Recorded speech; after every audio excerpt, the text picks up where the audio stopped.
Good morning, friends, and welcome to another episode of Tabletop Humans, where I invite other humans in the tabletop space to come and chat about the work they do, whether that's game design, actual plays, charity work, what have you. We play a little party game and then we have you home by 9. I'm your host, Just the Human, and I use they, them pronouns. And today's human guest is Candace, who uses they, she pronouns, aka the Candace Marie on the internet, an amazing cosplayer, voice actor, writer, and tabletop role playing game performer, as read, seen, or heard on Tangled Blessings, Partial Veil, Three Black Halflings, and so many more amazing shows and TTRPGs.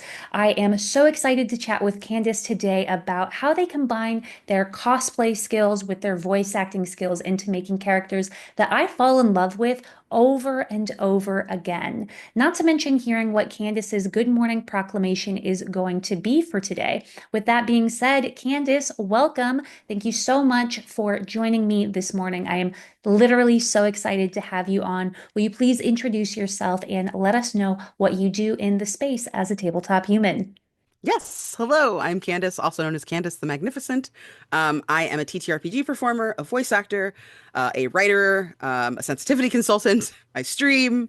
I also have been dabbling in casting and vocal direction. So I do a lot of things. That's true. That is incredibly exciting, and I can't wait to hear about that more in a little bit. Jesus Thank you. Christ. What do they not do? I don't play sports, not very well. Yeah, I I can bet you try, do but play sports and TTRPGs, so is that that's statement true. actually true?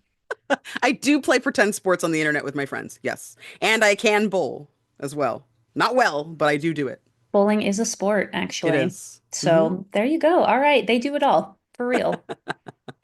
Well, Candice, thank you again so much for being here. I'm really looking forward to getting to chat with you about the amazing projects that you do, not only in the past, but what you have lined up for 2025 and beyond. But before we get to that, what I'd really love to do is rewind just a little bit, and talk about how you got started in performance. And I don't necessarily mean in TTRPG performance. I mean, in performance as an art form. Mm. Yeah. So when I was growing up, my mom taught me how to sing harmony when I was just a little thing. I think I was like 3 or 4. And I would sit like in a little chair in the bathroom with her while she'd take showers. And she taught me how to sing harmony. So when I got to elementary school, in like first grade, my teacher realized I knew how to sing harmony because I think it was someone's birthday or something, and I sang the high harmony to it. And she was like, and so she pounced. She was like, I need to put you in all of the things. What are you doing? And I was in Go and Buggy, which was my first musical. And in second grade, I played Lana Ladybug, if anyone is familiar with Go and Buggy. That's a deep cut if you are an 80s or 90s kid. I had a really good time. I had a feather boa. I got to wear a fancy outfit. I had a dance number. It was a transformative experience for young Candace. I still rock boas to this day when I am feeling particularly flamboyant. Um, and yeah, that from there I went on to be in Annie. I was cast in fourth grade as one of two. There was an A and a B cast of The Wizard of Oz, and I was Dorothy. That was really wonderful. I got into junior high, started experiencing some stage fright, but got over it by ninth grade and was the narrator in in the Amazing Technicolor Dreamcoat. And then when I got into high school, I had already done like district and regional and state level choir. I was in marching band. But in high school, I auditioned for Sock and Buskin. That was my theater company in high school, and they put on Twelfth Night. And I had read a lot of Shakespeare, but I hadn't actually done any. And I got cast as Feste, and that was like a huge moment for me as both a performer, but also as someone who later would understand themselves as non-binary. I was cast when I auditioned. They were like, "Hey, we really like you for this role. We usually offer the lead parts to seniors and to juniors because they need it for college, right? But you're really good, and we really want you as Feste." It was like such a weird conversation. It was very like, so we couldn't help but notice that you might be the kind of person who would be interested in doing something different with this character. I was like, yeah, what kind of different? They were like, how would you feel about portraying Feste as a young man. Technically, Feste does not have a set gender. He can be a woman, and if you feel more comfortable as a feminine Feste, then we will go in that direction. We'll get you some skirts, and you can be playful, and you can do all the jackanape and whatever, right? It'll be wonderful. But also, we think that this is set in the 17th century Italy. You could just wear short pants and a little vest and a hat if you're into that kind of thing. We don't know where are you at? Because what we're picking up from you, like it was like two grown adults going, "You're a little bit trans, kid," right? Like, and like 16-year-old Candace is like, "Well, I've already dressed up as a boy for Halloween and definitely smooched a girl at a party because she thought that I was just dressed like an older man. She thought I was a boy and I was not, and it was great for me." So yeah, I'll be a masculine Feste. Like, let's get into it. And it was honestly probably one of the best experiences of my life. I won a couple of awards for it. I was up for a state level award for recognition, for best actor in Shakespeare that year. And then I moved to Florida, and my parents moved me to Uh, Florida middle of 11th grade, like the middle of my junior year. My parents moved me to Florida from ugh. a school system I'd been in K through 11th grade. It was horrible. I got here, everybody had already gotten all the roles that they were going to have for the next year's play. There was no room for me to audition for marching band, right? There was nothing. Everything was already done. All the seniors were like, all the casting people were coming for the seniors, right? Like everybody did their shit. And I was like, well, what the fuck are you gonna do, Candace? Like, you can't do nothing. You're like king of extracurriculars. I was in like every club in high school. So, I found out about debate. Debate at my school was, there were like certain classes that you had to have very good grades in to get into debate at my old high school. And at this high school, they were like, we know that you're like a senior and everything, but you can still join intro to debate. So I took the class and I found out about oral interpretation and how like debate when you do competitive debate is not always just like Lincoln Douglas where you're arguing a point, right? Which I also was interested in and did, but like when I found out about oral interp and that you can do like dramatic interp as well, right? In a group setting where you can present like a scene or a short play. I was like, sign me up. So then I did that competitively for a while. And I got to the state like they had like state finalist kind of stuff, and I got up to that level, and I think we were third in the state. So, like, it was like a whole different way to explore and understand performance. And then that into college led me into like spoken words. Then I did spoken word for a while, and I wrote a bunch of poems, and they were terrible. And one day I'll read them moth style to the internet when I'm ready. uh, Please do treat yeah. us to this. Um, so yeah, then I did that for a while, and then I was in the vagina monologues. For I was one of the co-chairs of the women's studies department. I got a double major in English and women's studies. I couldn't be in plays in college because you had to be a drama major. Like even if you were a minor, it wasn't enough for you to get a lead role. And I was like, I'm not going to waste my time. My parents are never going to let me do that. I asked, they laughed. I was like, okay, never mind. I'll do something different. Um, and that was like an awakening all over again. I had been at a theater at that point for like 5 years, 6 years almost. And it was a big deal for me to be in that. And then from there, I started trying to audition for community theater, and it didn't work out. Like was really like cliquey. They were very insular. People already had their place in line, so to speak, right? Like you couldn't really prove yourself. No matter how good your audition was, you were always going to get a shitty job because you're new. And as much as I wanted to like kind of eat the shit and like rise in that company and prove myself, I had like three jobs that I also had to work so that I could pay my bills. So I kind of backed away from that. And eventually, I think in 2020 during the pandemic, I started performing actively again. Like I had learned how to play TTRPGs a few years before that, and was performing just like on a friend me and my friends being stupid level, right? Like doing TTRPGs in the conference room at my You ad were agency. committing to the bit with your I friends. was That is not you and your friends being stupid. That is serious business, Candace. telling Come serious on. stories. Yeah, my first character that I played for an entire campaign was modeled kind of after Buffy, but like what if Giles never like snapped Buffy out of it? So she was like a bimbo who was just like didn't know what was going on, had like crazy strength but was like stoned all the time.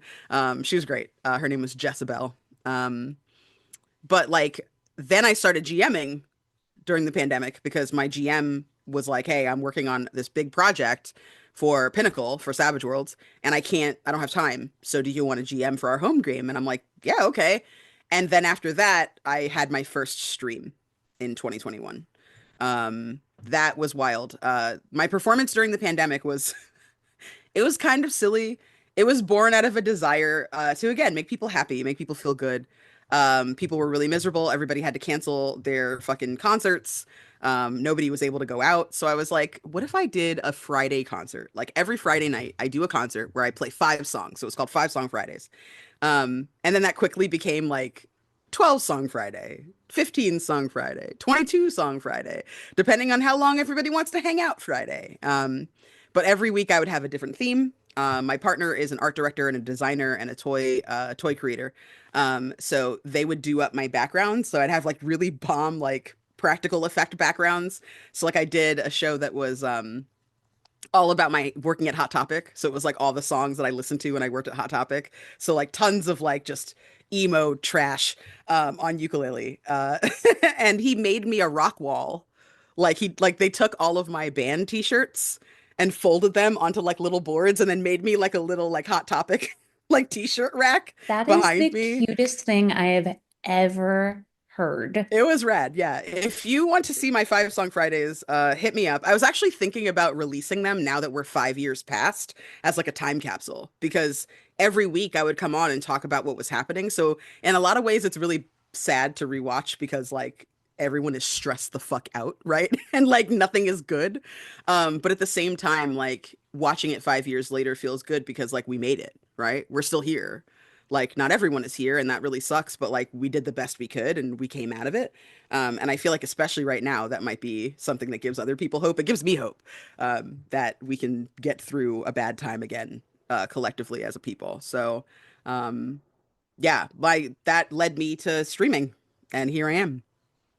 I I love that so much. Your timeline is literally amazing. Thank you. But one thing that really stuck out was the two adults in your life saying, we recognize that there may be some queerness in you, and we want to give you this place, this performance to express yourself if you want to. Yeah. And I think with TTRPGs, not only do a lot of folks, myself included, use TTRPGs as a way to express their sexuality, their Mhm. gender, but also just different parts of their personality that, maybe they're not a brave person, but they want to know what it feels like to be a brave person Yeah. through TTRPGs. And I think that's really beautiful. And so I'd love to hear from you just different TTRPG characters that you've played throughout the years that you've been able to test, different parts of your personality, your sexuality, your gender. Yeah, some big tent poles for me. So the first campaign that I did on stream was with a group called Valor Studios, and it was a Deadlands game. Everybody at the table was a white man except for me, a cis straight white man except for me. It was an interesting experience. I didn't really know that there were options because for me, it's always been cis straight white men that do this, right? Like I'd go to my local gaming store and try to sign up for a game, and it'd be all the same dudes looking at me like why do you want to be here? Like you're going to be way too distracting. Like absolutely not, right? Um so I wasn't surprised that it was a table full of white guys. Um but it also didn't really inform what I was going to bring to the table. I chose to also be a man. I think everybody like got excited because they thought that I was going to be like a cute femme character that they were going to inevitably get to like have romance and flirt with and Ew, stuff, right? gross. But Ugh. I showed up as one of my all-time favorite characters. I insert him into like as an NPC, he's in almost everything I've ever done. His name is Jem Freeman. He uses he, they pronouns. And Jem grew up in the town in that show and was run out of town by like a really terrible supernatural event that had happened and came back to the town masculine. Like when they left, they were a little girl. And when they came back, he was himself. So he meets somebody from the town and they're like, do I know you?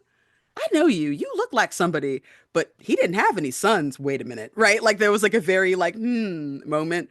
And like he was not necessarily a womanizer. He was girl crazy.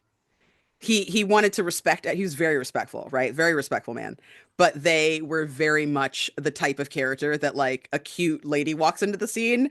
I was the first person that was like, "Ma'am, roll persuasion," right? Like because I was like, I'm not gonna let these dudes like upstage my excitement, right? I want to flirt with cute girls in game too, so I'm gonna do that. Um, that's a big character for me, especially because like having being gender fluid and being someone who doesn't always present the way that people think that I should as a gender fluid person, right? Like for me, makeup is an accessory, right? Like I match my makeup depending on my mood and my clothes. It's not really like a femme thing, right? Like sometimes I'm wearing a face full of makeup and feel extremely masculine. And sometimes I'm wearing no makeup at all and I feel very feminine and soft, right? So, um, I recognized that that was going to be a barrier, but it didn't have to be a barrier for me. And I think in playing that game, I was able to like really find an even keel. A lot of times in real life, when you're in a queer community, it's easier for people to judge you right off the bat. But in TTRPGs, everybody's kind of just going with what you say you are until you prove that you're not, right? It's that's more the energy is if that's who you say you are, then that's who you are until you show me otherwise. Which was like a breath of fresh air for me. I didn't have to defend or like double down on who I was or anything like that. And that felt really, really good, despite the fact that like the dudes at the table really didn't interact with me the way I was hoping. One of them did. One of them was actually expressing an interest in a romance if we had done a season two, which was really nice at the time. But like, I wish that I had been able to play that character at a different table. Um, I also really love Ebony Belafonte from Otherworld Hollywood that I did with 12 Sided Studios. She's probably one of my favorite characters I've ever done. I loved being Ebony because it was the first time that I ever really like went hard on being like a villain, like somebody who just was not good.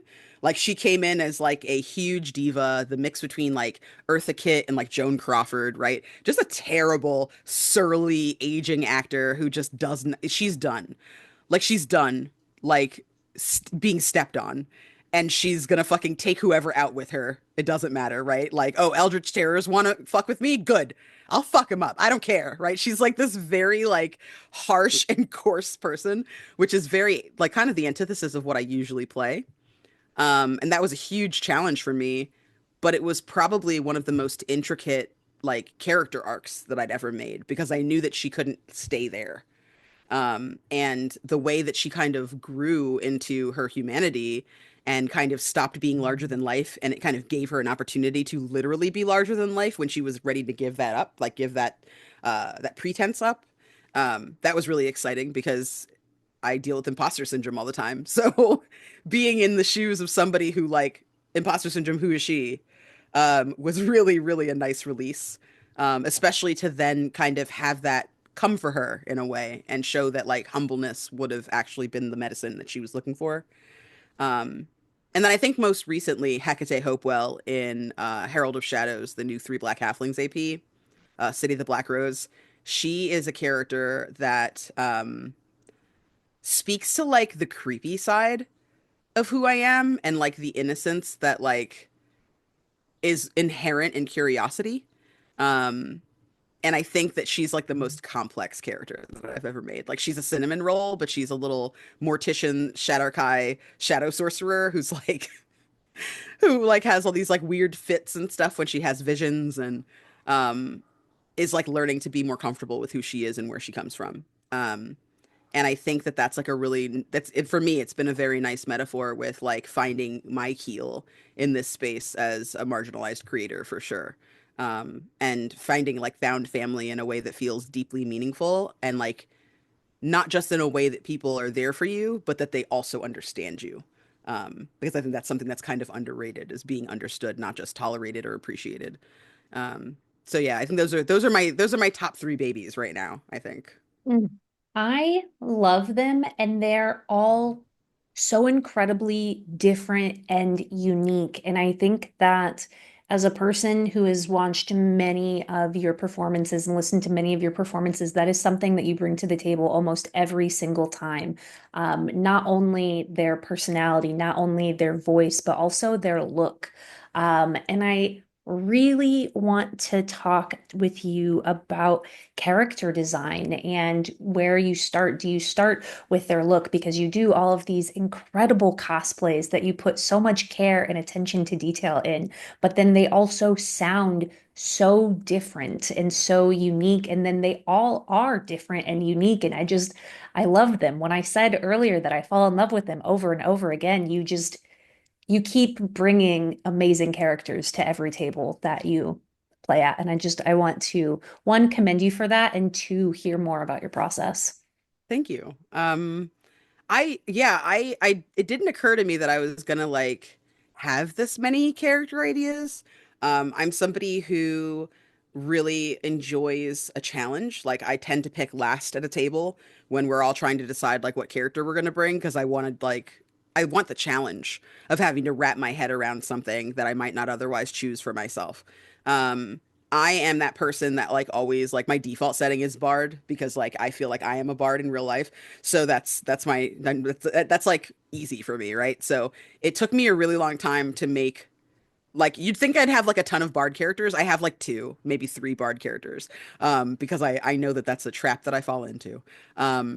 So when I start out trying to figure out my character, I like to hear what other people have going on. That's usually like my first order of business. The next thing that I think about is what kind of stream it is. If it's a stream where no one else is really going to go hard on cosplay, then I can stretch my imagination further. If it's a stream where people are going to go hard on cosplay, or I'm feeling like I want to go hard on cosplay, I tend to think, what means to an end do I have? So I have been a freelancer now for 2.5 years. The money is not amazing as a freelancer. I'm just paying bills, right?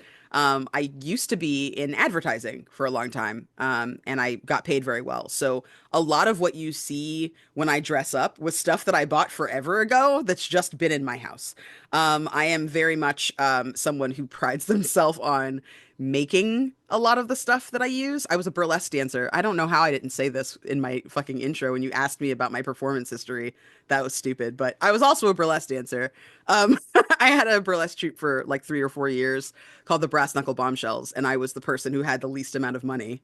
Uh, That is an incredible name. I Thank just you. have to stop to say that. Wow. 10 out of 10. Thank Incredible. you. It took forever to come up with, and when I got there, I was like, "You can pry it from my fucking cold dead fingers."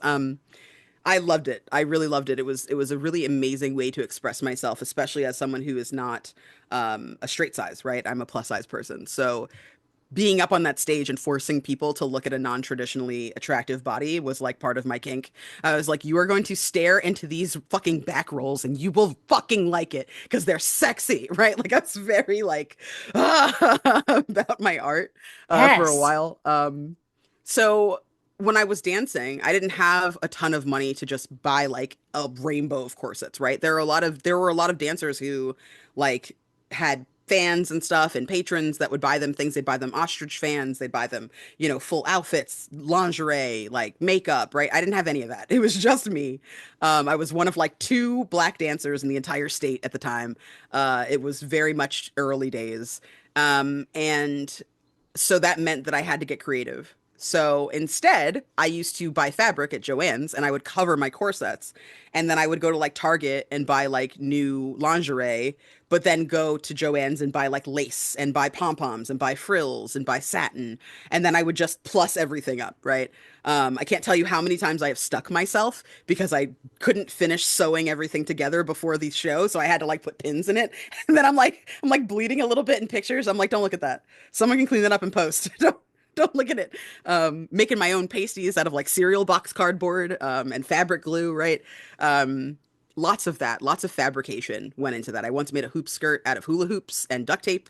That was really fun. So, like, I brought a lot of that to my cosplay for TTRPGs as well because I'm in a little box. So no one actually has to know that the crown that I've made is made out of paper and watercolor paint and cotton balls, right? It looks like a crown and you're reading it as a crown. You see gems on it. It doesn't matter that they're dollar store sequins. You don't know that. All you know is that it looks good, right? And that's what you need. I'm sure that it also helps that you're only doing from Yes, chest up. I mean, you don't have absolutely. to worry about whatever is on your legs. You could be wearing sweatpants for, I'm wearing sweatpants right now. Honestly, 99.9% of the time, if you pan out, I'm wearing like Snoopy boxers, right? Like I'm not, it's not Incredible. glamorous. I love Um, that. but I really do like that element of it though. I really enjoy doing things and devoting my time to things that have multiple points of improvement for me. So like I keep a paper planner. And the reason I like doing that is because I'm artistic in the planner. So like it's basically an empty sheet that doesn't have any days or numbers in it or months. And every month I have to, when I do my planners, I do like usually 2 months in advance. And I have to do all of the dates. I pick all the colors for the month. I do like art in the margins and stuff. I have little stickers I put in. So that helps me remember my schedule because I'm actually writing it down and doing it. So it's the same for performance. Like if I'm at a table where people might dress up, it's hard for me to go hard because I never want to like upstage anybody or make them feel bad because I've gone so hard. That's like never, I hate that feeling. Like I've had that feeling a couple of times and it's felt really bad because people sometimes aren't excited when you show up looking like that. They feel, What? yeah, like it's not always like, yeah. Sometimes it's, oh, here we go again, right? Like sometimes that's the energy. And that feels very bad. I hate But that for you so much because it is such an honor knowing that when you show up, because I've had you on my table, well, my tables, I don't DM, but they're the tables that I put together. It brings me so much joy knowing that you have taken the time out to make this performance extra special through cosplay and that you are going that extra mile. And it literally makes me feel personally so good. So to the people that feel like you're upstaging them, I say to them because it's amazing. So thank you. I'm so glad you feel that way, honestly. That's like such high praise. Like, if I'm playing with people I don't know, I tend to err on the side of caution and just like scale it back because I get so nervous. Like, I get so like it's been there have been like really awkward pauses on calls, and I've like taken parts of my costume off to like feel less like aware. But for me, when I get to put a costume on, it helps me stay in character because when I look up at my screen, I don't see myself. I see a Ready Flameheart. I see Merlin the Plucky. I see, fucking whoever that I'm playing that day, right? Sola Coleman from our last game with our awesome team of Insight Checked and Mandalorian and you know. So I love costuming. I love planning things like that. It makes me delighted when I can find something in my house and find a way to use it in a way that it never occurred to me to use it before. Like that's like a moment of triumph for me. It is awesome. And then once in a while, I buy things that I need. So like I bought horns when I was Bo and Godplane, right? They didn't look like this when I got them. I painted them so that they would look different because I was like, everyone's gonna have those. I want fancy ones, so then I painted them. But like that's one thing, one item out of the entire outfit that I bought. Everything else was like a repurposed shirt. I've worn shirts inside out that look different. They look like male inside out, but it's actually a sparkly shirt. And people are like, Candace, where did you get? I'm like, it's no. If I turn around, you can see the tag. It just looks good right now. I appreciate it, but please. So like a lot of what I'm doing right now, like I haven't bought makeup or anything in forever, so I'm hitting pan on a lot of my like palettes and stuff for the first time in my life. And it's a really satisfying feeling because I can go back in my pictures because I always try to take a picture of myself before I stream. So I can go back in my pictures and see where all of the makeup went. That's really fun. It's very much like an artistic process for me as well as like a performance-based one. I love that. I love it so much. If you could go back to younger Candace when they were first starting to get into cosplaying, and first starting to make their own, outfits, or even if you could give someone else advice that is just now getting started, what advice would you give to them? Would it be more of the reduce, reuse, recycle? Or would it be that you don't have to go out and make the biggest thing ever? Because again, you are in this little box. Or is it something completely different that I haven't thought of because I don't typically cosplay for my TTRPGs? I mean, honestly, both of those concepts are things that I would definitely say. But I would also tell someone like find what works for you. Like find your style, right? There are a lot of people who do and can afford to go out there and buy a full costume, right? There are people that'll show up in a latex outfit, right? I have latex in my house from a long time ago. So I do not fit it in anymore.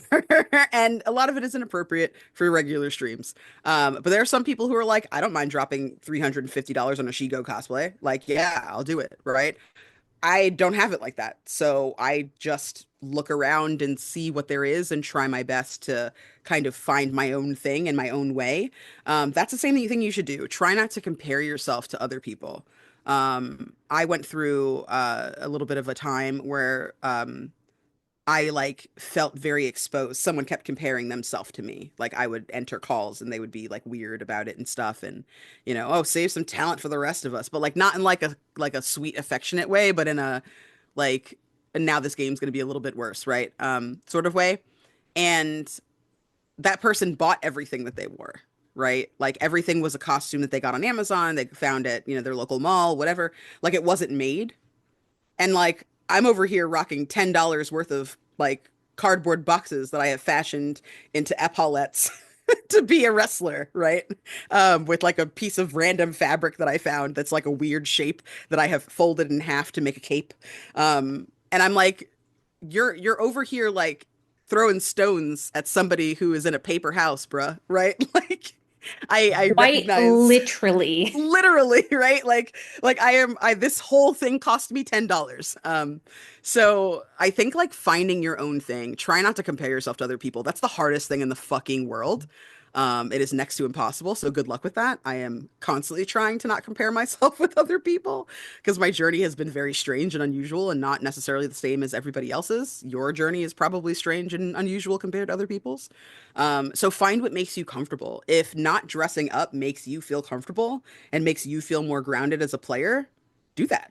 There's nothing wrong with that. Just because I do this doesn't mean that you have to. So that's probably what I would tell people is like only like try to find what you love about this hobby and about this career, if this is your career, and then pour yourself into that, be in service of that, because that's what I'm doing. And that's worked out pretty good for me so far. I love that. Thank you. And Yeah. you mentioned hobby versus career, and Mm. so I'd love to rewind a little bit to that and hear about from when you went from TTRPGs as a hobby to TTRPGs as content creation and what made you jump into that. So for me, the jump in kind of happened because I had to. I was laid off. I was downsized from my advertising agency. I was like the only black person they had left in the department, and I didn't want to come into the office because like they used to have a case of COVID every week. And I was like, if you guys can't get that under control and like make sure that people are vaccinated and that people are being safe and people are masking, then like you're putting me in danger. Both my brothers and my parents are elderly, right? So both my brothers have heart conditions. So if I want to be around my family, I can't be at work for 2 weeks just in case I get sick, right? Like it's a huge risk that I take every time I go to work on a, Monday through Friday. So I insisted on staying home and then they downsized me for reasons. Um so when that happened, I was pretty devastated. I'd worked there for 6 years. I was really hoping to like make a move in-house. And a lot of those jobs had dried up. I applied to a bunch of places. I was really struggling. And I had already been doing TTRPG performance as a hobby. This is like 1 year, like a year and a half in was when I got laid off. So I really wasn't as well known yet. Like people were kind of starting to know who I was, but like it wasn't something that I felt I was capable of. So I did a lot of freelance during that time and kind of now that I had days open, I would schedule things. If somebody was like, "Oh, I'm in the UK and I can only do things at 2 p.m. in the afternoon." Okay, great. I'm not working. I can do that. So I started making myself available. And over time, the stuff that I was making was being watched, I guess, by people who had money to pay. And then I started getting paid to do games. And then that became, okay, well, I'm doing voiceover now, right? And I'm getting paid for that. I've never really, I think I've done maybe two free gigs for voiceover as a voice actor, which is pretty uncommon. A lot of people have to do a lot of free work. So I've gotten very lucky there in being recognized and paid for my work. But like, it was very much a slow transition of I'm having a lot of trauma based in my workplace and how things were for me and how things ended. Even when I was in the office, I was watched all the time. People had a lot of things to say about my gender presentation, a lot of things to say about being a femme, a lot of things to say about my size, a lot of things to say about what I would eat. It was never ending. I used to work like 80 hours a week. It was very, very, very uncomfortable. And by the time I found myself like finally being free of like the wound licking stage where you're like, everything's terrible, you're a failure, right? When I was like done with that whole thing, I was like, you've not been a failure this whole time at this. And people seem to like really like to work with you and you're doing kind of a good job. Remember that time when you like were on stage and it like made you feel complete like a real human being and not like half a human being or some weird automaton? Remember when that was a thing where you like didn't have to defend like the fact that you're black to anybody? That was really good. That was a really good time. Maybe we should do that a little more. And then it kind of just flip-flopped. It sort of started to turn into that. Then I started writing more for TTRPGs. I started getting asked to do work for that. I went through a horrible, horrible period of writer's block for like a year that was awful. I was able to break the cycle for it, which was nice. That's when I wrote for Tangled Blessings. Cassie had me on as one of the contributors for the new expansion that just came out. So if you are interested in dark academia, please check that out. And that's when I started, making better connections and getting paid for my work. And now most of the stuff that I do, like I do a lot of charity streams because I'm very passionate about that. But a lot of the like other things that I'm in, like a lot of that I get paid for. Like I'm very lucky to be able to be in a position where I am getting paid for my work. And it's also given me the opportunity to book people that I then can pay for their work, which is, that's like a drug. Paying people for their work, it's like, it's so delicious, man. Whew. Yeah, like bottle it. I believe it. Yeah, that needs to be sold for a very cheap price, Yeah. so it can be accessible to all because that sounds literally incredible. Yeah, yeah. Oh. Well, I hate to hear the start of your journey, but I am so incredibly happy and thankful for where you are now, because you are a shining light in Oh, the tabletop space. And oh, stop. You really are. You thank are a you. joy to work with. You are a great friend. You again bring so much love and creativity to all of the characters you play, and you're just an overall great tabletop human. And Thank you. so I'm a little sad about this, but I only have two last questions for you. So, Candace, because you are a human and I am also a human, I think that there's a bad rep that humans get in tabletop games, specifically in D&D. I think that people think that they're kind of boring.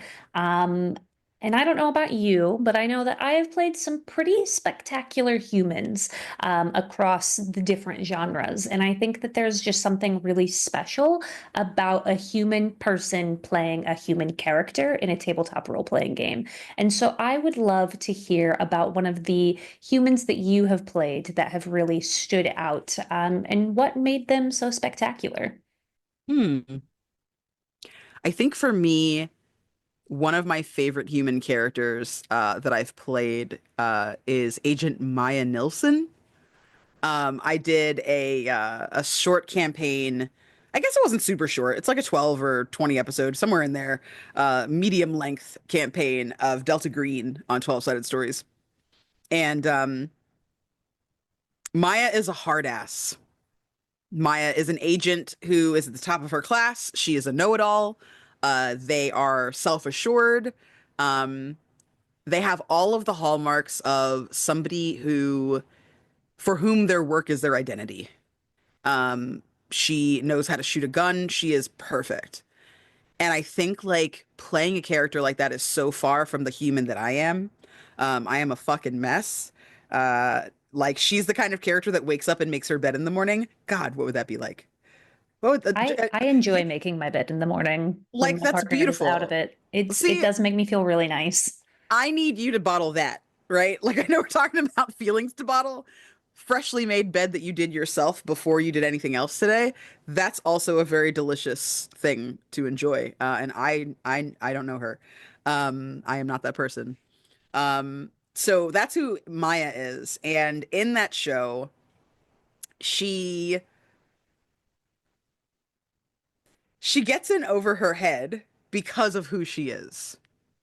Like she takes that self-assurance and that positivity and that like because she's not an optimistic person. She's very much like a pragmatic realist. Get in, get the job done, go home, do 3 hours of cardio, go to bed at a reasonable time after eating a healthy meal, right? Like she's very like rigid. But because she's so rigid, there is a moment where I'm out with Michelle Otis, Mishulu. Shout out to Mishulu, fantastic AP performer. Um, Michelle's character is like the zany, like Fox Mulder scientist, right? Who's like, no, I just want to believe the truth is out there, right?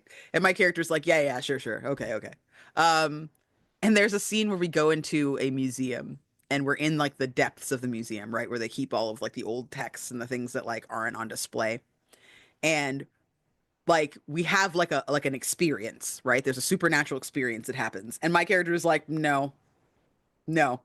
I refuse to believe this. No, total doubting Thomas, right? Is like absolutely not. Then we see this tablet. And Michelle's character is like, hey, I know about the occult. This tablet is like thousands and thousands and thousands of years old. Don't look at it. Don't touch it. Like, it shouldn't even be displayed like this. Like, we're here to investigate this. Like, somebody died, right? Like, that's what we were doing there. And my character's like, yeah, maybe if you're a kook, you'll look at it and die. Like, I don't believe in any of this stuff. I'm immune to that. Nothing's happening to me. So I look at it, which, like, horrible choice. And Horrible choice for the character. right. Amazing For choice for me, you, the player, the human fantastic behind the time. human. Yes, fantastic time. The second I look at the tablet, my GM Wes slides into my DMs on Discord, right? Like skips over to the other two players that are in a different place looking at other stuff and slides into my DMs like, "Hey buddy, how many hit points do you have? What's your resolve?" Because he plays with resolve instead of sanity. I was like, "It's not looking good, friend." He's like, "Yeah, yeah, I think your guy is gone. Your guy is in a dimension, man. Your person is in a pocket dimension now with aliens and eldritch creatures like probing him and stuff. Like you're fucked." I was like, "Fair." Fair. I did do the thing that I was not supposed to do. Like the one thing I was not supposed to do, I did do. So that's true. I feel that. Punish me. That's fine. He's like, no, no, no. You don't get punished. Instead, you're my creature. I'm like, what? So then the rest of this, like halfway through the show, I stopped being my character and started being this alien, this eldritch creature that was inside of my body piloting me. So like it took forever for them to realize I wasn't the same person because obviously like in my mind when I made the character choice because I was like how do I play her? Like is she like strange? Is she fucked up? Like is she freaking out? Is this, cognitive dissonance? But then I was like, wait, this is a person that can't admit when they're wrong, right? This is a person who does everything by the book. So they're just going to keep acting like they know everything. So that's what I did. I just kept acting like I knew everything. So there's like a scene where we have like a fight, like there's like a fight with all these other guys that are like under the thrall of the eldritch creature. And I'm like missing left and right. People are like, Candace rolls bad. I'm like, you're right. I do. Like the whole game, no one knew that I was actually the bad guy until I shot another player in like the last episode. It That's was amazing. wild. It Did was so much fun. I've got to ask, did they think, oh, that was just a misfire, or is that when they put two and two together as No, no, we went through a whole combat and I did successfully shoot somebody, right? Like I was honest when like if I made the roll, I would say, "Hey, I made the roll, but like I think that like I'm so freaked out that it goes wide." Like I'm giving reasons as to why I'm not connecting and everyone's like, yeah, okay, because it's not necessarily outside of what she would do, right? Like she does kind of act like a weird alien on a normal day, right? Because she's so rigid and so by the book that everybody's just like, "What is your deal?" Right? I was at the table with Janine, who now goes by XJ9, fantastic player, and Chrissy in color was the other person at the table, right? So both of them are just like, seems fine to me. Like neither of them made like a by the book character, so everybody was just like, she's weird. It's normal stuff. I unleashed an eldritch terror. I was like obsessed with like recreating the text on the tablet, and nobody would leave me alone. They were like, "We can't leave her alone. She's been exposed to that." Like, I got all sunburned. My eyes were fucked up for a while. I couldn't see for like a whole episode, right? So finally, no one would let me have a pen and paper because they knew I was going to try to like transcribe what I had seen. So there was a scene where somebody let me go to the bathroom, and I took my purse with me because I needed a tampon. And like I had to give a reason because they were like, "You can't have your purse." And I'm like, "I have women's troubles and I need my purse. So you're not going to have me in this room without a purse." And everybody was like, "True, true. You need tampons." All right, girl. All right. I was like, I'm going to freshen up my makeup. Okay. They're like, "Okay, okay, okay." At the end of the episode, they like hear these like footsteps growing closer of this monster that's coming. And they're like, "How the fuck did this monster get here?" And it's because my ass is in the bathroom writing on the mirror in fucking lipstick. All the sigils like getting it out. And everybody was like, "Why did you do that?" I'm like, "I don't know. I guess I got taken over by a monster or whatever." No one took me seriously. It was amazing. It was wonderful. I've never had a character like die in a game like that and then suddenly come back on the GM side, but it was so much fun like turning into basically an NPC, right? Like um I don't think I've had that much fun being an unexpected villain in my life since, and it's something I'd very much like to repeat. I love playing villains. I've been on a villain kick lately where I'm like, let's explore really terrible ideas of people and really shitty individuals. So Let me expect more of that in just take 2025. some notes for the end of 2025 and Oops All Villains TTRPG charity Please. stream. Oh, I will be the Sounds fun. worst. I will be the worst. Well, speaking of the worst, I have one last question for you, and that is that tabletop implies the existence of table bottom, and I would love for you to weigh in on this philosophical debate. Yes, I do believe that there is a tabletop and a table bottom. I don't think that it is what you think it is, though. I feel like a tabletop, right, is it speaks for itself, but a table bottom could be a lot of things. A table bottom could be the significant other of the person who's running the game at the house that you're at that brings you snacks. I could see that being a table bottom. Also a table bottom, the person who is a rules lawyer, because that's bottom behavior, if you ask me. Also a But they're going table to argue bottom. with you that they're a tabletop. This is what I'm saying. It's just going to be a waste of time. You're going to be there all night. Um, and then the third kind of table bottom that I can imagine is the edge player, right? The edge lord that comes to your table. That's also a table bottom because It's they what just my want to get yelled character would at. do. They just want to get yelled at. Hmm. They want to start problems and drama at your table so that they get shouted at and then they can go in private when they're by themselves. Isn't that the truth? Well, thank you Hmm. so much for adding to the understanding of what we know about tabletops and table bottoms. Of With that course. being said, I think it's time that we play a game. What up, what up, what up, what up? Candace, my friend, it is time for us to play a game. And if I am not mistaken, you have chosen to play Smash or Pass. Absolutely. I will almost always choose Smash or Pass. Incredible. Well, because of what I know about you, Mm, as well as many, many people on the internet, we have decided to play a Monster Fucker edition of Smash or Pass. thank So, you. thank you for sharing this with us. I had a lot of fun picking the different folks to, well, not the different folks. Some of them are folks. I don't know. The different monsters on the list. I even went to TTRPG Threads and Blue Sky for them to weigh in. So thank you, folks, for joining in and for helping make this list.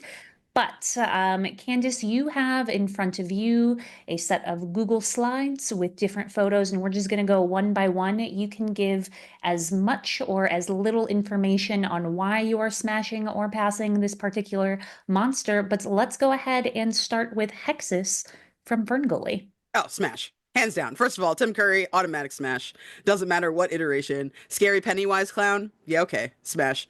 Doesn't matter. If it's Tim Curry, it's getting smashed. You know, Um, Pennywise almost made it onto this list, and then I was like, I don't want to look at him today. So, no. fully understand. Fully understand. Would do both Pennywise, but that's not what we're here to discuss. Hexa. So his singing voice, right? He's gonna sing to me. I don't like that it is a representation of smog and earth muck and climate change, right? He represents everything that I hate, but sometimes it bees like that, and you still got to get it out. And I would absolutely get it out with the Hexen. So he's sassy. He's got sick dance moves. He talks back just the right amount, but also knows how to quiet you. I don't know. I'm feeling it. Yeah. Okay. Smash. All right. Number one, Smash. Number two, Emperor from Baldur's Gate 3. Yes. First of all, vascular into veiny arms on masculine bodies. That's sexy. Tentacles. I feel like I don't really have to expand there. Say I feel like less. that's. And big brain. I'm very sapiosexual. I love a big brain, and he's got a lot of it to offer. Incredible. Yeah. Moving right along to number three. Very funny that we talked about Nosferatu, both of us recently watching this, because we've got Count Orlok. Yeah, smash. I'm not a huge fan of the sores, but what he lacks in looks, he more than makes up for in conviction and passion. When he speaks about being an appetite, I'm like, well, now I'm curious. You got me. You've outfoxed me here. I do want to know the details of what level of appetite you are, and will you bring me fruits in bed? Will you bring me fruits in bed? What if he is the fruit in bed? I mean, that's better for everybody, right? Less mess. Mhm. I mean, until the I think morning there's going to be comes. more mess, to be completely That's honest. true. But That's true. It comes with the territory. all right, moving on to number four, we've got Smog from The Hobbit. Oh, I'm such a basic bitch. Yes, to Daddy Dragon. Are you kidding? To be completely honest, I wanted to include the dragon from Shrek, but I Mm, also don't know her name, and I thought that that would be kind of mean to include her without putting up her name. I agree, but she is very sexy, and I would. Yes. Incredible. All Hmm, right. hmm. Number five, Xenomorph from Oh my Alien. God. Any day of the week. Any day of the week. Terrifying. Terrify me to death and then rip my clothes off and have your way with me. Yes. Xenomorph. Yes. Facehugger. That, for me, that's like a little weird, murky consent there for the facehugger. I feel like they're just going to do whatever they want with you, and that's like that's not my energy. I respect it if it's yours. But for me, the Xenomorph, it's just got everything you need. It's got a sleek look. It's got lubricant all over it. It is very direct in its approach. It brings its friends when you want it to. And yeah, I don't know. Spiky tail, just, I'm into it. Yeah. All right. I love that right now we're at 5 for 5. I'm interested in seeing what you think about the gelatinous cube from D&D. Ooh, I want to say smash, but I'm gonna say pass. Um, like I am intrigued by being confronted by its like previous lovers. Like you have to kind of look at the last person that was in there, and that's very interesting. You like know a lot about the gelatinous cube before you go into bed with it, but also I don't enjoy the concept of being sticky or damp for long periods of time, and I feel like that is pretty much all that's offering.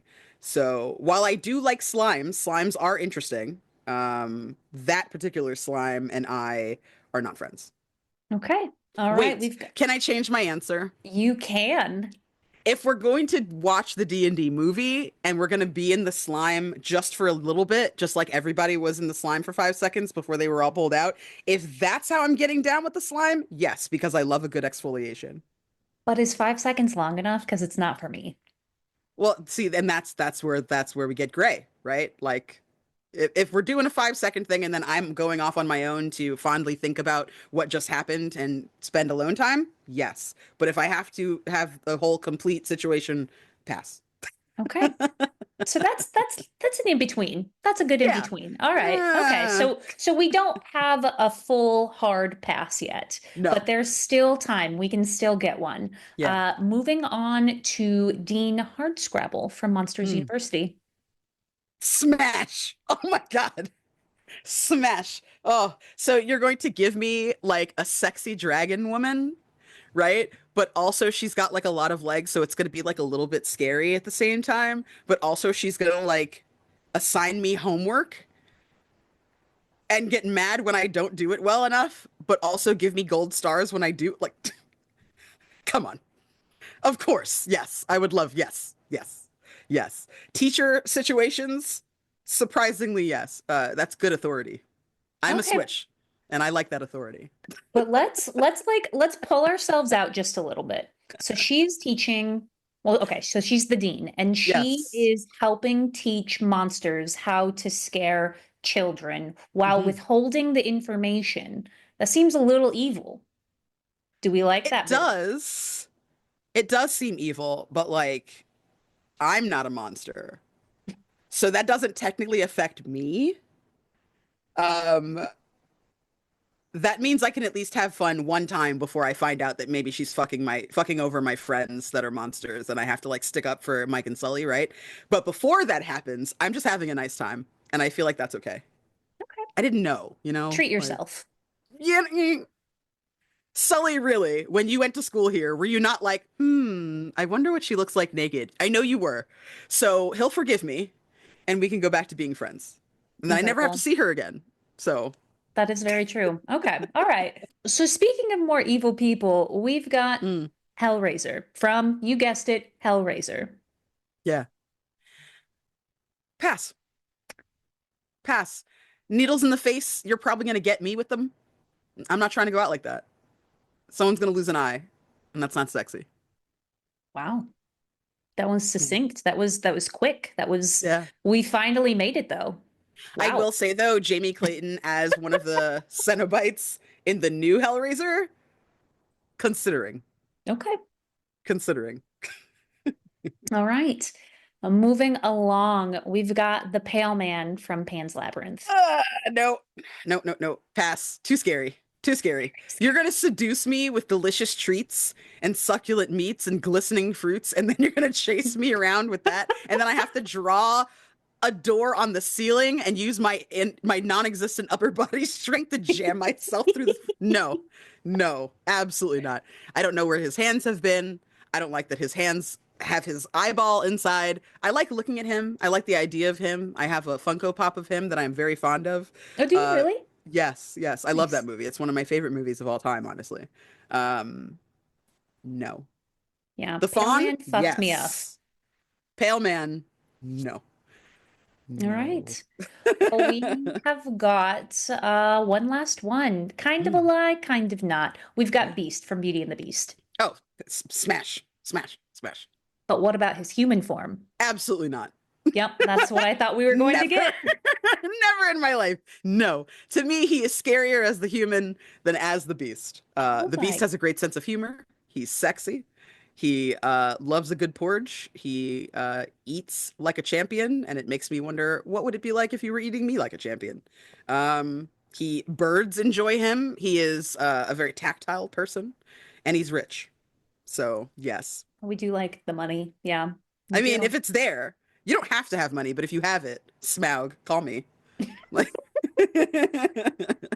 Incredible. Well, there you have it, folks. I think in the end, we got to two passes and one that was a half pass, half hmm thinking about it, yeah, just depending on if it's longer than 5 seconds or not. yes. You know Incredible. what? If the gelatinous cube were in the shape of a person, maybe. That's another maybe. But would the gelatinous cube just like fit itself over you then, and it would still be the same experience, just not in cube form?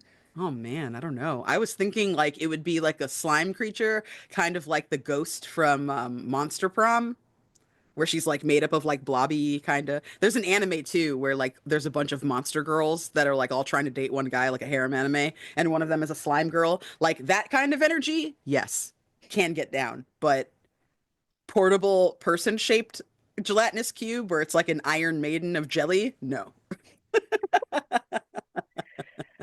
Well, my friend, that's fantastic. I really enjoyed playing this, and I cannot wait to continue playing this with other folks. What a fun game. Play Smash or Pass Yeah, with your friends. It's so so fun. good.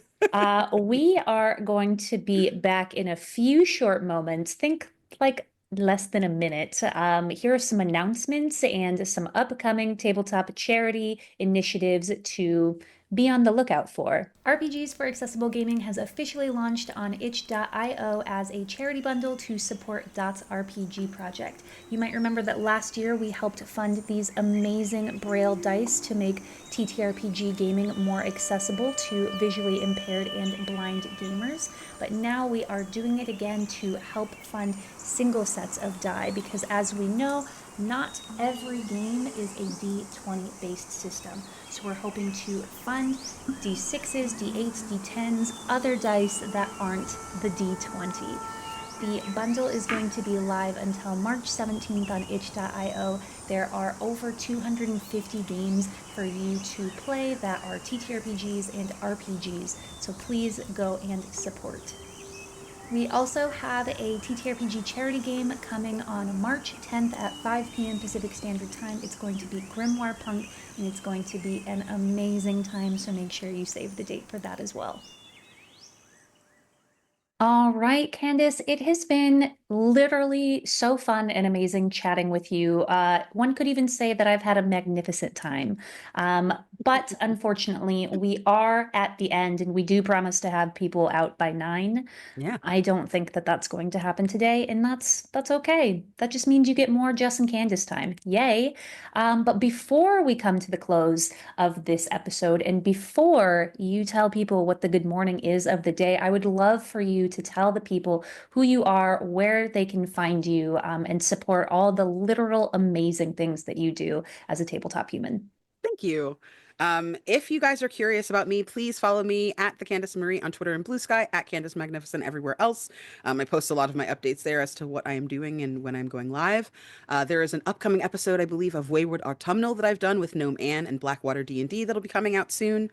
I will also be on an episode of the One Shot podcast with Super Dylan soon, playing some Triangle Agency. You can also see me also on the Queer XP, so shout out to them. Every Tuesday night at 9 p.m. Eastern, and I believe that is 6 p.m. West Coast time, PST. You can see me as the temporary co-host of the Table Talk Show on Chaotic Wholesome's Twitch channel. Um, you can also find me this weekend in a game of Badge Quest for Black History Month over on Apochromatic Unlimited. They are going to be running games all month long, but if you want to catch up on any of them, feel free. It'll be over on their YouTube channel. You can hear me on Bloom and Blight, which is a Girl by Moonlight podcast that's now in its second season. If you like magical girl stuff, that is definitely a show you should check out.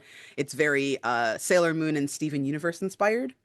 You can hear more of me on Frequencies, which is an entirely improvised take on kids on bikes, sort of.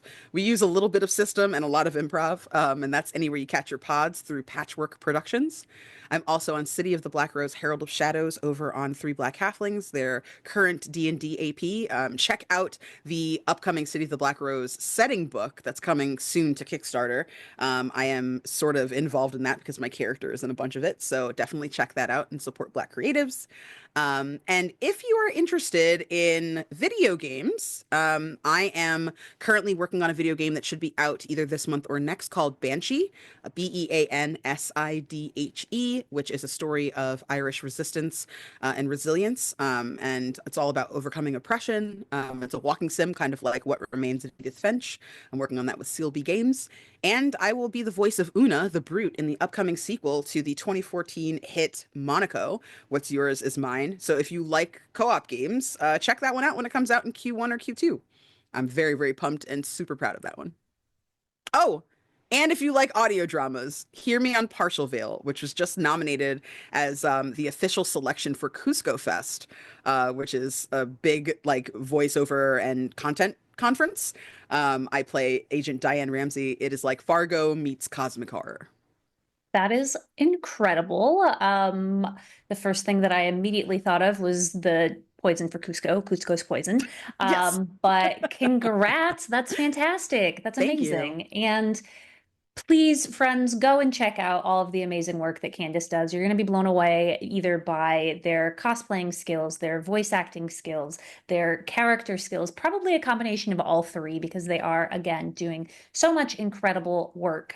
They are so talented, and I am just so thrilled that I got to spend this time with you this morning. So thank you again Same. for being on today. Yeah, And now, before we go, I think we got to tell the people what kind of a good morning message they have. So I hear that you have something prepared. I do. Yes. Well, Good the floor morning is to yours. everyone who thinks chlorophyll, more like borophyll, anytime they think of photosynthesis, and to them only.